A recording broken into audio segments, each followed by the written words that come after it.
Blood test कराने से पहले क्या खाना खाना है या नहीं खाना है, उनको कैसे पता चल रहा है? ब्लड टेस्ट कराने से पहले खाना खाना और ज़रूरी नहीं होना, ये डिपेंड करता है कि क्या जो आपकी मशीन से रिपोर्ट्स आती हैं ये कभी गलत भी होती हैं क्या? किसी पेशेंट का टेस्ट लगाना हो, तुरंत हमने ब्लड लिया, तुरंत मैंने टेस्ट किया, जैसे ईडीटी है या फिर तमाम तरह की टेस्ट हैं, ईडीटी से जो कुछ भी लगाया जाता है। रिपोर्ट कितने दिन में मिल सकती है पेशेंट्स को?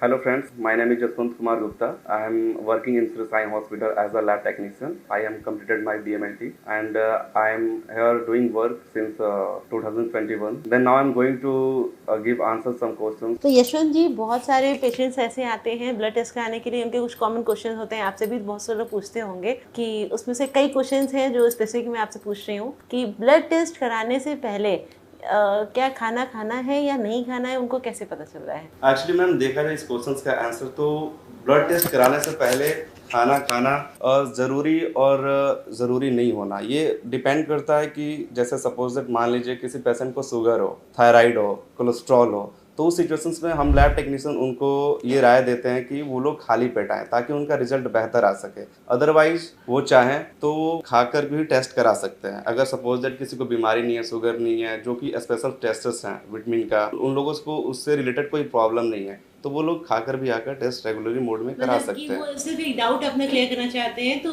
मतलब खा के भी आके टेस्ट करा सकते हैं। लेकिन जब उनका क्लियर है कि वो डायग्नोज हो चुकी है डिजीज, तो उनको विदाउट फूड आना चाहिए। जी हाँ, विदाउट फूड आना चाहिए उनको। यशवंत जी, सेकंड क्वेश्चन है कि क्या ब्लड सैंपल लेने समय दर्द पेन बहुत ज़्यादा होता है या कैसा होता है? नहीं, एक्चुअली मैम ऐसा कुछ नहीं है। ब्लड सैंपल लेते समय पिंच टाइप का होता है, ऐसा फील हो सकता है पेशेंट को कि जैसे उनके हैंड में पिंच किया जा रहा है, नॉब में पिंच किया जा रहा है। जैसे उसको ऐसे आम भाषा में हम बात करें तो चींटी का काटना, या फिर जैसे मनुष्य किसी को चींटी काटता है, उस टाइप का फीलिंग आ सकती है उनको। इससे ज़्यादा कोई पेन नहीं होता है? इससे ज़्यादा कोई पेन नहीं होता है, लोगों को डरने की बिल्कुल ज़रूरत नहीं है। ये गलत इन्फॉर्मेशन दिया जाता है कि काफ़ी दर्द होता है, स्वेलिंग होती है।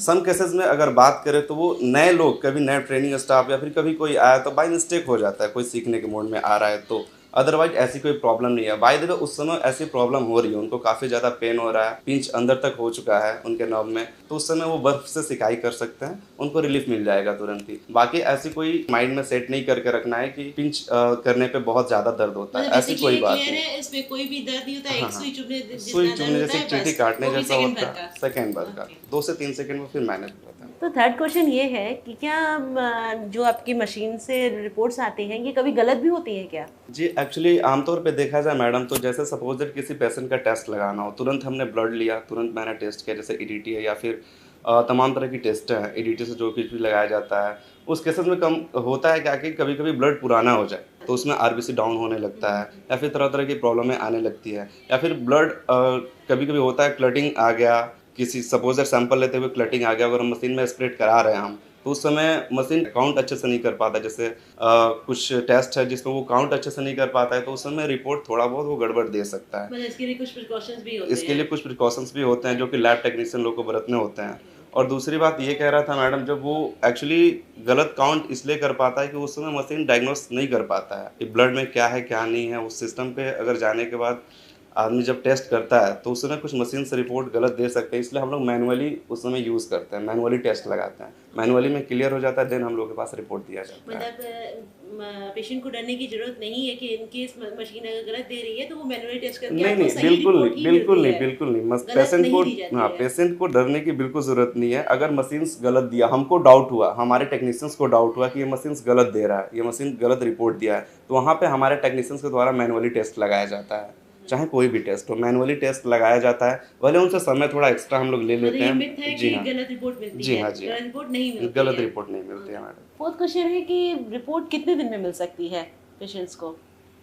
देखिए मैडम, आमतौर पे जो टेस्ट होते हैं रेगुलर बेसिस पे, जैसे आरबीएस, यूरिक एसिड, सीबीसी, ये सब एलएफटी, केएफटी, ये सब रिपोर्टें 2 से ढाई घंटे 3 घंटे में मिल जाती है।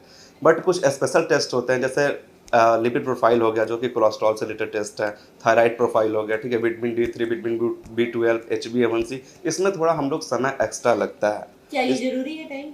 एक्स्ट्रा टाइम लेना जरूरी, मतलब वो रिपोर्ट के लिए अच्छा है हाँ, या एक्चुअली नहीं नहीं, एक्चुअली ये रिपोर्ट इसका के लिए ड्यूरेशन जरूरी है? ये हम लोग समय इसलिए लेते हैं, 1 से 2 दिन बाद हम लोग रिपोर्ट इसलिए देते हैं क्योंकि उसमें थोड़ा समय लगता है। अगर सपोज दैट किसी टेस्ट में ज़्यादा समय लग रहा है तो उस समय तक पेशेंट वेट करके नहीं रहता है, इसलिए हम लोग 1 से 2 दिन का समय ले लेते हैं और उस रिपोर्ट को बेहतर सपो बाहर भी भेजा जाता है कभी कभी, क्योंकि सिवांश में वो सुविधाएं बहुत जगह भी अवेलेबल नहीं है, इसलिए बाहर ट्रांसपोर्ट किया जाता है, उसमें 1 से 2 दिन का समय लगता है, तो हम लोग 1 से 2 दिन का टाइम ले लेते तो करेक्ट रिपोर्ट के लिए वो टाइमिंग लेना जरूरी है। हैं। जी हाँ, अगर जी वो हाँ। जल्दी मिल रहा है तो मतलब वो कुछ ना कुछ फॉल्ट है, आप ऐसे इस तरह से कह सकते हो उसको। नहीं, ऐसे नहीं, जो नॉर्मली टेस्ट है वो मिल रहा है जल्दी तो कोई दिक्कत नहीं है, बट जो ये टेस्ट है, स्पेशल टेस्ट है, वो कहीं बाहर जा रहा है या फिर उसमें समय लिया जा रहा है, तो ये मिथ है कि ऐसा नहीं कि जानबूझ के गलती की जा रही है, नहीं, वो आप ही के भलाई के लिए, पेशेंट के भलाई के लिए ही किया जाता है और रिपोर्ट में उस समय थोड़ा बहुत डिले हो सकता है। क्वेश्चन है कि क्या गर्मी में पेशेंट्स का ब्लड लेने में दिक्कत होती है आप लोग को? नहीं, एक्चुअली मैडम देखा जाए तो कुछ पेशेंट्स के साथ ये प्रॉब्लमें आ सकती है क्योंकि गर्मी में बॉडी डिहाइड्रेट हो जाता है, डिहाइड्रेट होने की वजह से जो नर्व होते हैं वो क्लियरली नहीं दिख पाते हैं एकदम। अगर देखा जाए सपोज दैट किसी का वेन अगर कोई हमारा ही देखता है तो अभी क्लियर दिखेगा क्योंकि बंदा डिहाइड्रेट नहीं है। उस समय कुछ हर एक पेशेंट के साथ ये नहीं होता है, कुछ पेशेंट्स के साथ होता है कि अगला डिहाइड्रेट हो गया है, पेशेंट डिहाइड्रेट हो गया है, तो वेन थोड़ा विजिबली अच्छे तरीके से नहीं दिख पाता है। तो उनको कई बार पिंच भी करना हाँ, पड़ेगा कभी आपको? कभी 1 से 2 बार उनको पिंच भी करना पड़ सकता है, इसलिए हम ये सलाह देना चाहेंगे पेशेंट गर्मी में जब भी ब्लड लिखने वाले हैं पानी पी कर आएँ, और फास्टिंग के तौर पे तो मॉर्निंग आता है तो उस समय डिहाइड्रेशन की प्रॉब्लम नहीं होनी चाहिए, और दोपहर के वक्त आते हैं तो पानी पी कर आएँ ताकि उनका नर्व अच्छे तरीके से क्लियरली दिख पाए और दोबारा आंतरिक ना कर सके।